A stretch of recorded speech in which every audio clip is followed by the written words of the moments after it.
Bismillahirrahmanirrahim. Assalamualaikum warahmatullahi wabarakatuh. Salam sejahtera bagi kita semua.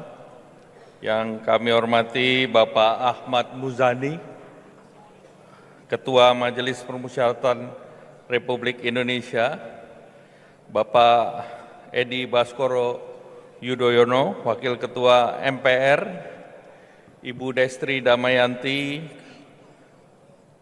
Dewan Gubernur Senior Bank Indonesia, Wakil Gubernur, Bapak Marsikal Madya TNI Pak Doni Hermawan, Wakil Menteri Pertahanan, Bapak Anindya Bakri, Ketua Umum Kadin Indonesia, Bapak ganti catatannya. Bapak Usman Sabta Odang, Senior, Pak Hari Tanu Sudibyo, Bapak Bambang Susatyo, Pak Sulistyo, Ketua Kadin, kemudian Pak Franky Wijaya, Pak James Riyadi, Pak Ajis, Pak Bobi, serta seluruh pengurus Kadin yang tidak dapat saya sebut satu persatu tanpa mengurangi rasa hormat. Di sana seluruh pengurus, seluruh ketua-ketua Kadin daerah, serta hadirin yang saya hormati. Alhamdulillah kita panjatkan puji syukur kehadirat Allah Subhanahu wa Ta'ala, Tuhan yang Maha Esa, karena berkat rahmat-Nya kita hadir dalam Rapimnas pada hari ini. Memulai, marilah kita sama-sama mengucapkan duka yang sedalam-dalamnya atas musibah banjir dan tanah longsor yang menimpa saudara-saudara kita di Aceh, Sumatera Utara dan Sumatera Barat.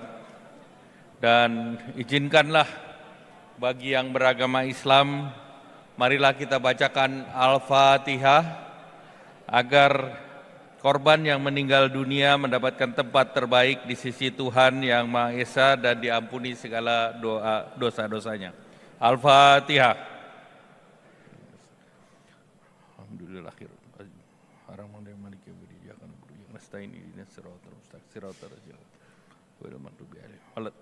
Amin ya Rabbil Alamin. Bapak Presiden sudah mengarahkan agar seluruh kekuatan nasional dikerahkan untuk tanggap darurat di lokasi dan membantu warga yang selamat. Dan hari ini Bapak Presiden sedang berada di lokasi dan pemerintah memastikan agar kebijakan yang diperlukan untuk mempercepat rehab dan rekonstruksi sehingga aktivitas sosial dan ekonomi bisa segera kembali normal. Tahun 2025 ini adalah tahun kita sebut whirlwind year. Kita lihat di tahun penuh ketidakpastian ini, kita sebut juga sebagai headwind, berbagai gejolak, terutama di tahun ini adalah gejolak akibat perang tarif, kemudian perang Israel dengan Iran, Gaza belum selesai, kemudian juga Ukraina belum selesai.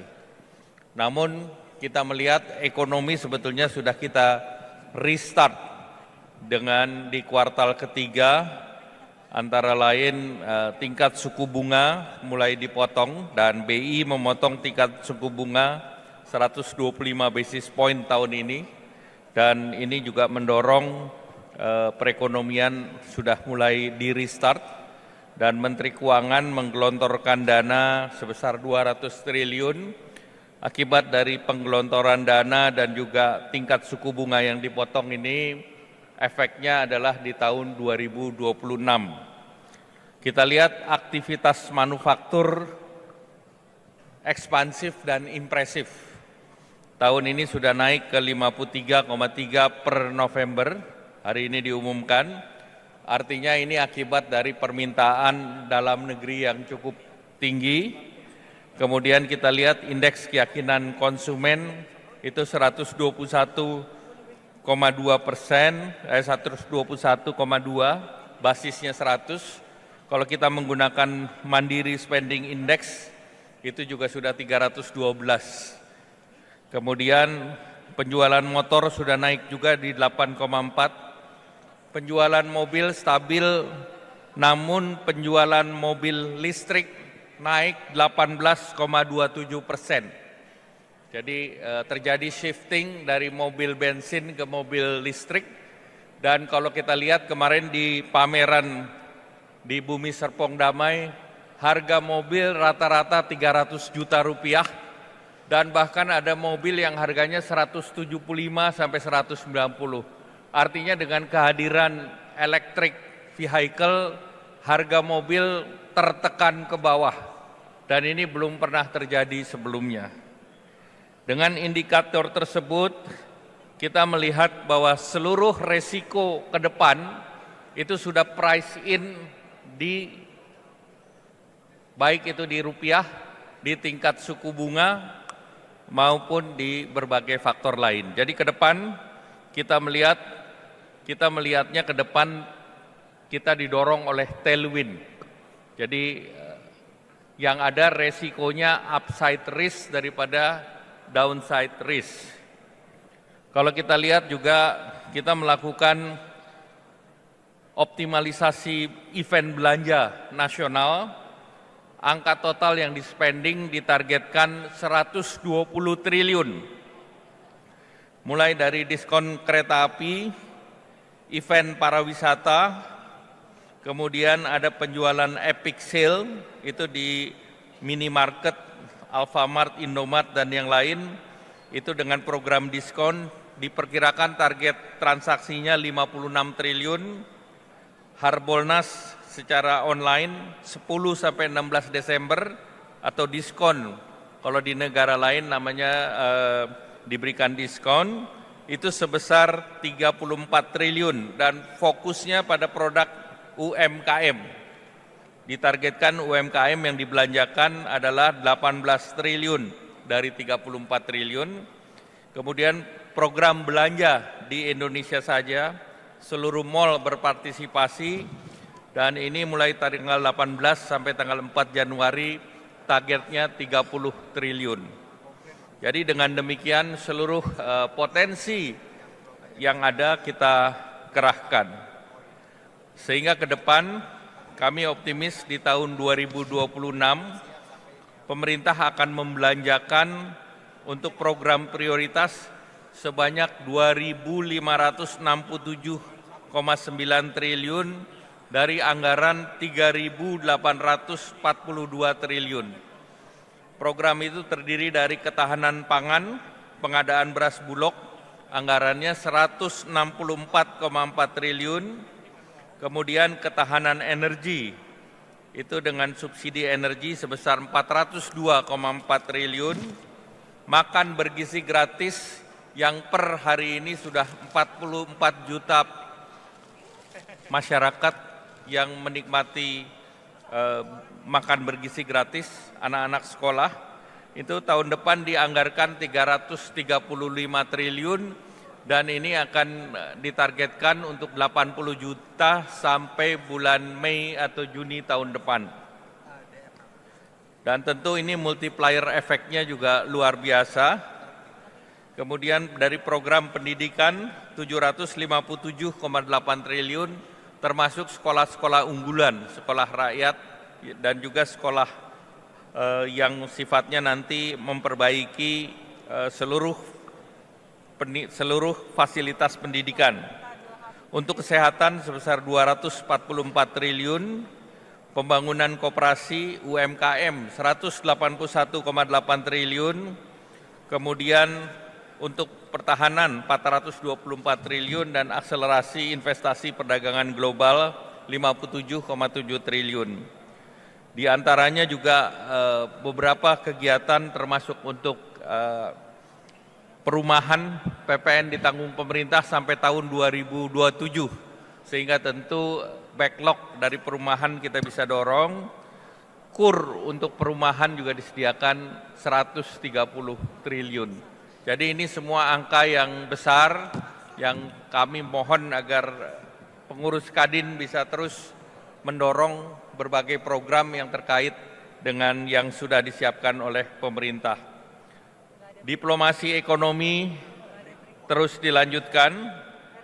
Bapak Presiden telah mendorong penurunan tarif dari Amerika 32% ke 19%, dan ini melindungi 5 juta pekerja, mulai dari aparel, furniture, kemudian juga berbagai produk yang mereka tidak bisa produksi.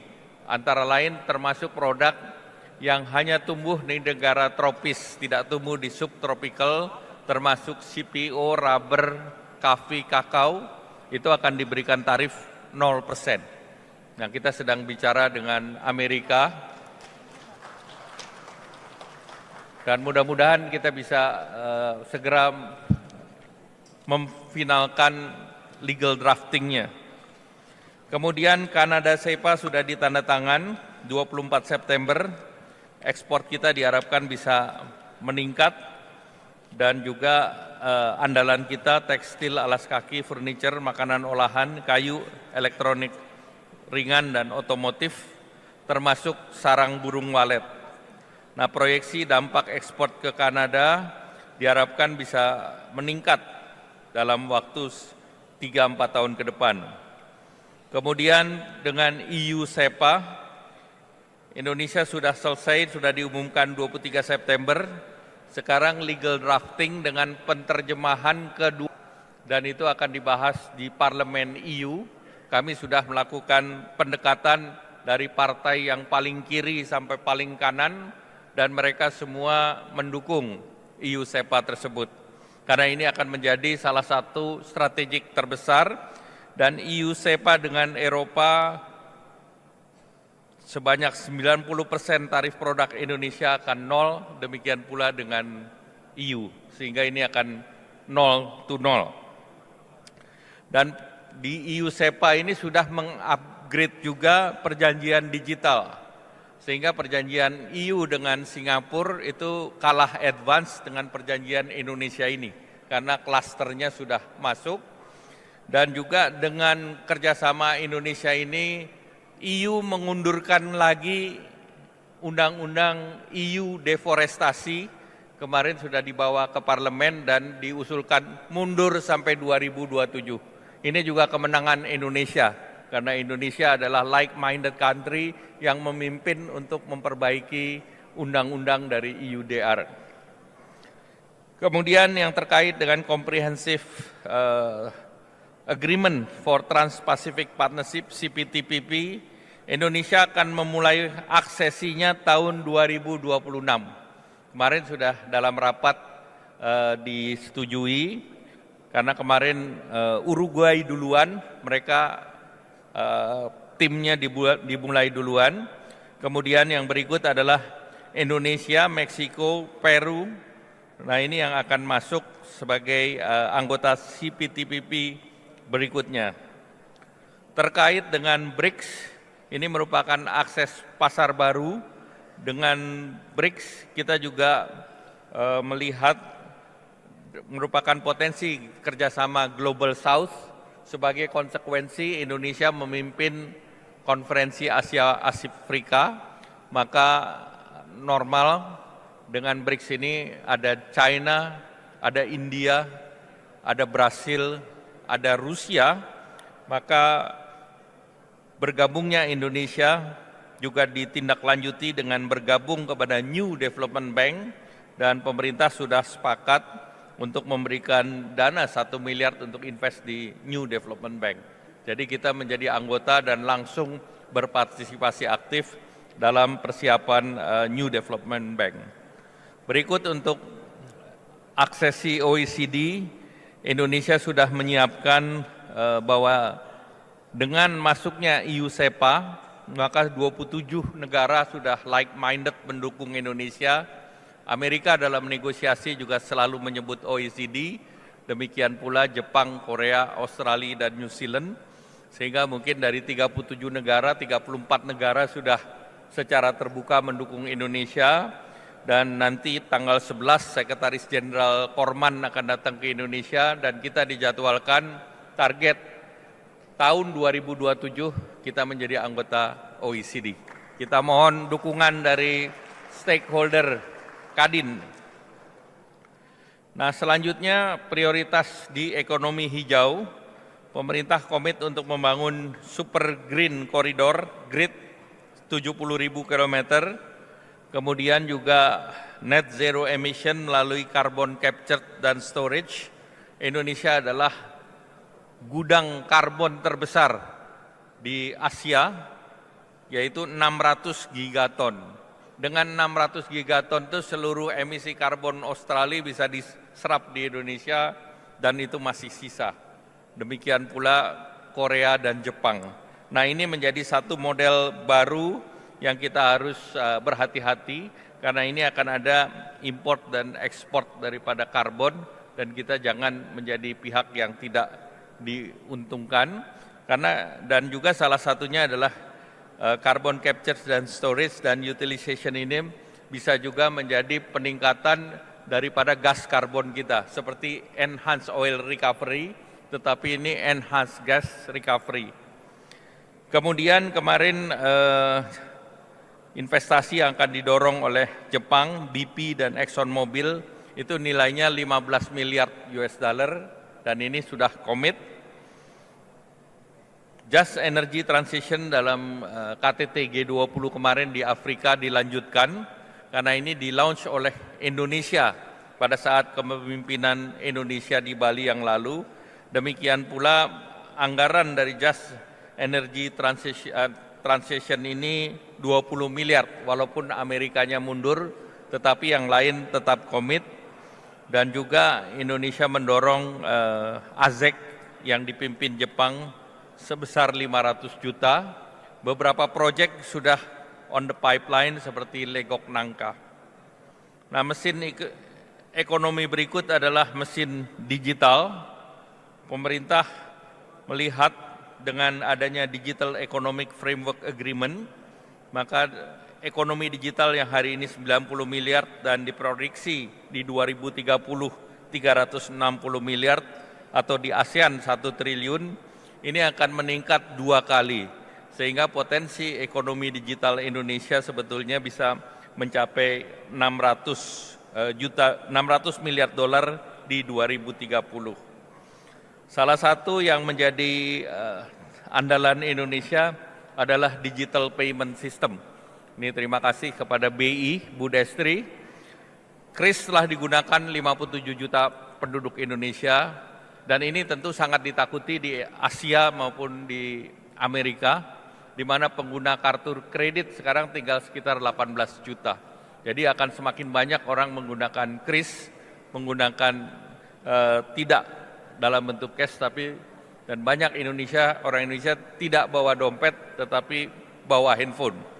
Dan tentu ini akan menjadi tantangan ke depan dan Indonesia sudah membahas dengan Singapura, Malaysia, dan negara ASEAN lain untuk mendorong payment system yang sekarang digunakan adalah berbasis Nexus ya Bu Destri ya, Nexus system yang akan didorong oleh ASEAN.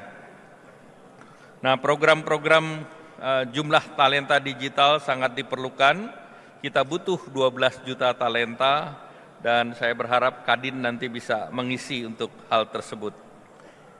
Selanjutnya di sisi investasi, kita ketahui bahwa investasi di tahun ini sampai September mencapai 75%, yaitu 1.434 triliun dari target 1.900. Penyerapan tenaga kerja, ini juga menjadi PR untuk teman-teman Kadin, dari investasi sudah 1,95 juta orang, hilirisasi tumbuh 58,1% secara year on year, investasi di kawasan ekonomi khusus juga mencapai 294,4 triliun dan ini 187.000 orang. Nah, terkait dengan pengembangan EV, ini membuka arah baru menuju pengembangan industri semikonduktor. Nah, kita lihat semikonduktor berpotensi untuk ditarik sebesar 1 miliar. Pemerintah sudah mengadakan kerjasama dengan West Arizona University dan Purdue University. Nah, mereka semua ingin bekerja sama dengan Universitas Indonesia untuk chip designer, dan Indonesia akan melakukan hilirisasi dari pasir silika yang tentunya ini menjadi bahan baku untuk silicon sheet dan juga chip semikonduktor atau wafer. Di bidang assembling, testing, dan packaging, kita sekarang sudah mulai di Pulau Batam, kapasitasnya sudah 9% daripada total pasar yang ada di Indonesia sendiri. Dan pemerintah mendorong dengan kebijakan mobil dan mobil listrik, ini di bulan Januari sampai September itu naiknya 18,27%. Pemerintah menyalurkan insentif untuk sektor otomotif 7 triliun dalam 2 tahun. Dan oleh karena itu beberapa pabrik sudah dikomit untuk dibangun. BYD sudah 90%, investasinya 11,2 triliun, produksinya 150.000 per tahun.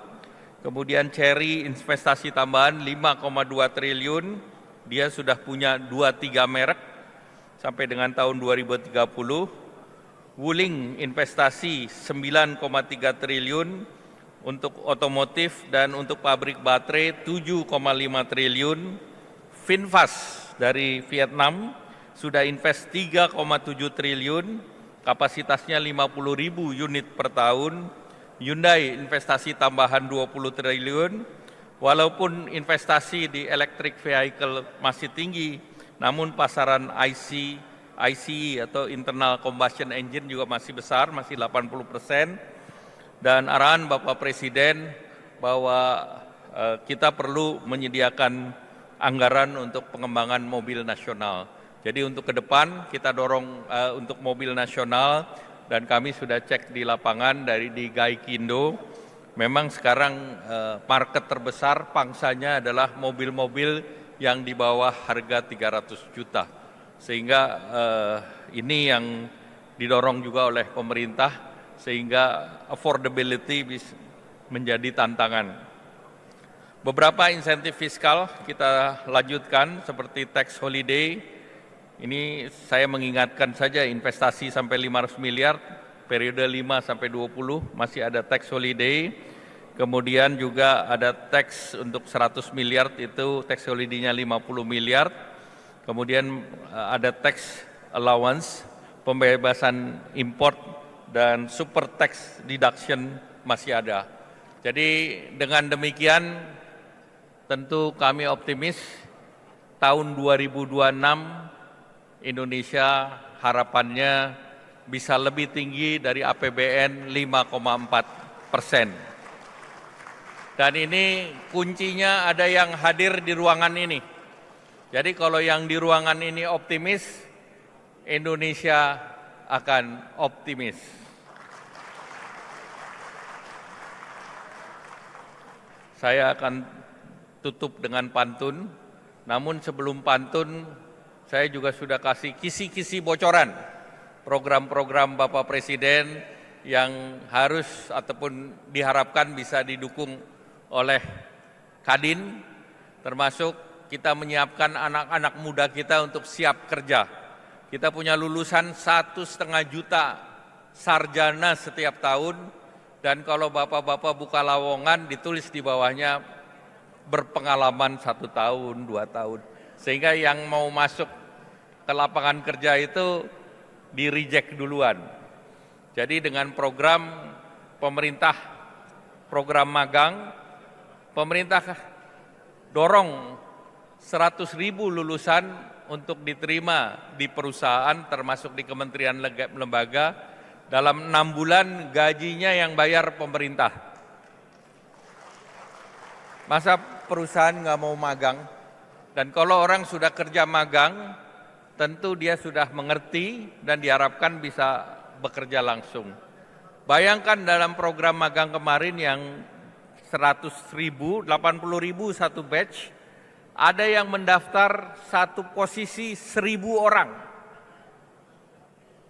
700 orang, 500 orang. Jadi mereka yang diterima magang sudah pasti punya kompetisi karena mereka sudah direkrut dan yang memilih pun perusahaan. Pemerintah tidak ikut cawe-cawe di situ. Jadi mohon tahun depan kita akan lanjutkan lagi 100.000 dan mohon Kadin menerima anak-anak terbaik. Dan ini adalah generasi Z. Beri mereka kesempatan untuk bekerja, namun di samping itu pemerintah menyiapkan juga untuk gig ekonomi. Nah ini gig ekonomi Jakarta akan mulai di Tanah Abang dan di Blok M, dan minta agar perusahaan-perusahaan digital bisa mendorong mereka. Untuk AI kemarin sudah disurvei oleh Google, Indonesia hanya punya 25 startup AI, itu nomor 4. Bandingkan dengan Singapura yang sudah hampir 300 startup AI.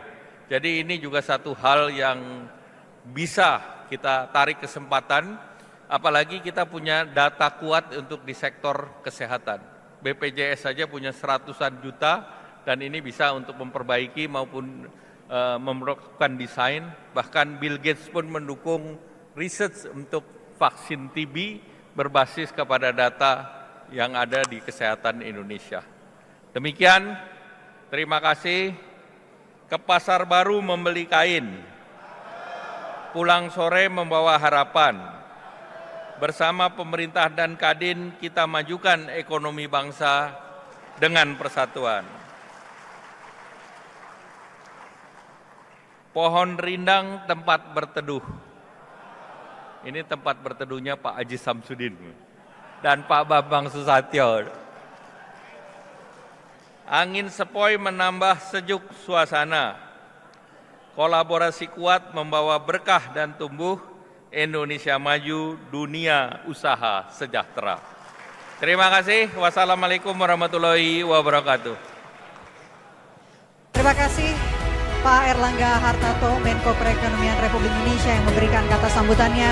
Bapak Ibu hadirin sekalian, selanjutnya kita akan melanjutkan sesi pemaparan berikutnya. Kami akan mengundang Wakil Menteri Pertahanan Republik Indonesia, Marsikal TNI Purnawirawan Doni Hermawan Taufanto untuk naik ke atas panggung.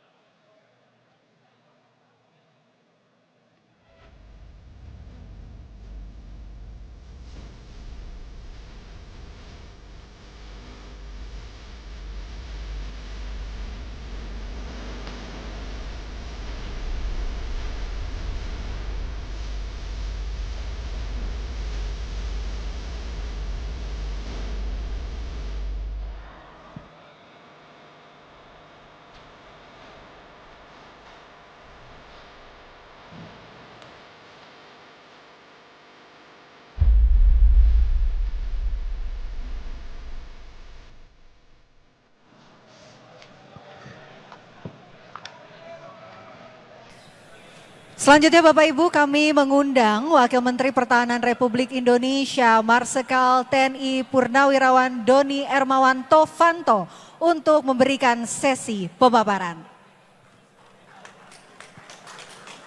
Ketika ada sesuatu yang tidak benar kita suarakan. Ya bagaimana semua terangin dia sedungu ini? Ini manusia pecundang yang sangat merugikan bangsa kita ini. Saatnya jadi member eksklusif di channel YouTube Official ID. Tantang lagi para nama sumpah di atas Al-Quran. Dia pengen masuk TV. Konten-konten premium yang tidak tayang di TV. Live interaction. Halo pemirsa iNews, ini baru selesai. Emoji dan badge spesial. Reakses konten pilihan. Klik YouTube Official iNews. Join member hanya Rp10.000 per bulan.